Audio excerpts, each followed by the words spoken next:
My name is Brant. I'm the Chief of Operations here at Australian Age of Dinosaurs.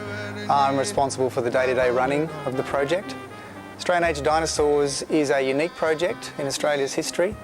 We're located in the town of Winton, near the town of Winton in outback Queensland, which is the dinosaur capital of Australia. This is the area where most of Australia's dinosaur bones are being discovered, and we're doing the discovering and we're doing the preparation of those bones, and it's our project to present them to the world. So I'm sitting in our preparation laboratory, which is the largest in the Southern Hemisphere. We do dinosaur digs, we run a museum where we have tour guides that present our collection to visitors. And we also invite people in. We have an open door science policy, so anyone can come along and be involved with the process of discovery science and work with us in our laboratory. Now, it's a big project, it's a big responsibility, and it's a new project as well. We've only been running for about 2 years.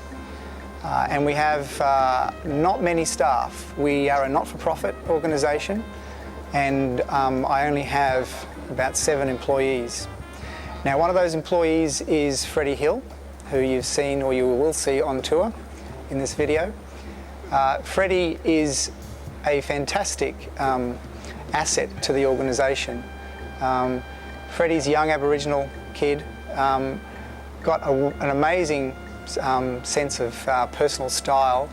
Freddie, he wears bling, you know, and he's plugged into the internet and he does Facebook, and he's about as switched on as any young person I've ever met. So he's got a lot of charisma, a lot of style, and he's a delight for people who come here and see him on tour. Right, guys, my name's Freddie Hill. Real name's Frederick, but everyone calls me Freddie. And I work out here at Australian Age of Dinosaurs in Western Queensland.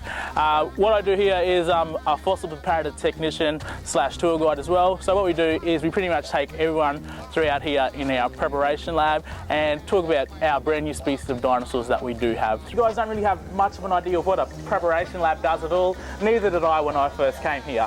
Well, we're actually creating up on top of this jump up, and roughly in the next 10 years it's going to be Australia's first ever natural history museum dedicated to Australia's own natural history.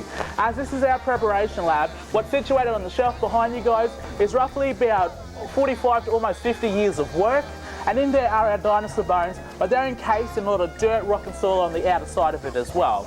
As this is our preparation lab, we're preparing these fossils so we can have them to display in our much more larger museum.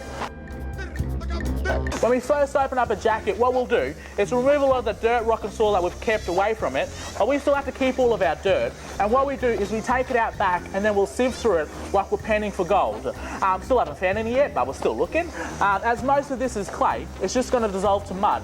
There's going to leave a lot of fragments left over. All the fragments look like are a lot of grains of sand. What we have to do with those is bring it back beneath the magnifying lamp, and we go through every single grain of dirt to see if it has some type of significance. And there's only about 12 tons of this stuff to be sorted through. So if you guys got a free leg anytime soon, don't be afraid to come back and give us a hand. We do get some pieces of our puzzles that look a whole lot like nothing when you first start off, but then you get some pieces that almost take us about 5 years to complete. Kind of like what we've got up the back here. There's a massive big piece of vertebrae from this large dinosaur weight as well. We can see that nice socket joint at the front, and there's a small hole within the middle of it, which is the neural canal lock on this cow vert with a spinal cord to run with it. All the processes would fan out to being almost about this big on this massive big piece of vertebrae, but that was finished about 2 years ago, and we've pulled it out to do a bit more work on it, because in the last few weeks we've actually found a whole lot more pieces that now join back to this massive piece. So what you guys are going to witness now is roughly about almost 5 years in the making, so yeah, not overnight. So with this piece, we pulled it out to do a bit of work on it, because at the end of last year we found this piece here. It actually now joins back together on a massive big piece of vertebrae like that. May I borrow your hand for a sec? Yeah. Thank you. And then we also found another piece that joined back to that, and if you guys want to come around you can kind of see a bit more, and it joins back together there.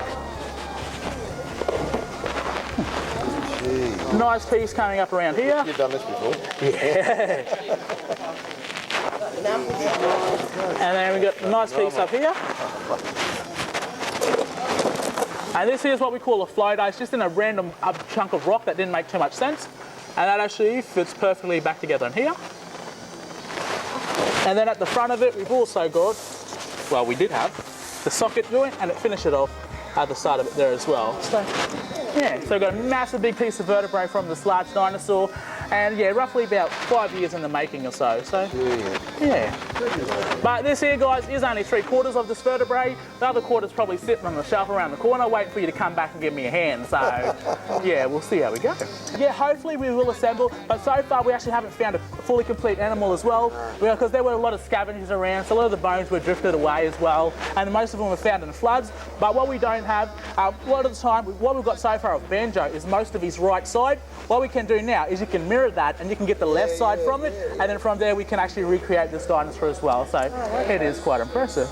Well, you've just seen the video of young Frederick Hill in action, giving a tour, and I think you'd have to agree that he's a very impressive young man. Freddie's been with us now for only 2 years, and he's a very important part of the organisation. We have only 3 full-time tour guides, and they really hold the organisation up, so he really has to do a good job to make the organisation work properly, and he does. He's an impressive young man, got a lot of charisma, but he's learned a lot in the time he's been here. His confidence has improved because of the way he does his tours every day. It's given him a lot of experience in front of people. He also manages people in the laboratory, people from all forms of all walks of life, older people, younger people. We have tour groups through, some of them are school groups, so he has to manage even school kids as well. So he's had experience at many levels, in front of big crowds, small crowds, mixed groups of people, even management skills, working in the shop, doing bookkeeping, balancing the till at the end of the day. All kinds of roles are expected of you in this organisation because there are so few of us to do all the jobs. So Freddie's had a good round experience here. He's a tremendous worker, tremendous young kid, great enthusiasm, and I wish we could have more like him. Guys, welcome to Australian Age of Dinosaurs. My name's Frederick.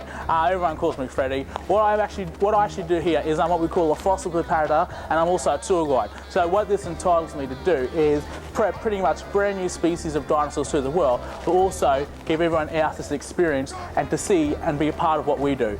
But this here actually gets you kind of have to push yourself as well, because you have to have the confidence to stand up there and talk in front of other people as well. And doing this here and being trained by pretty much top guides as well from Savannah Guides are helping us to express what we have to show to others as well, but also teaching them along the way as well. So yeah, it is a great experience.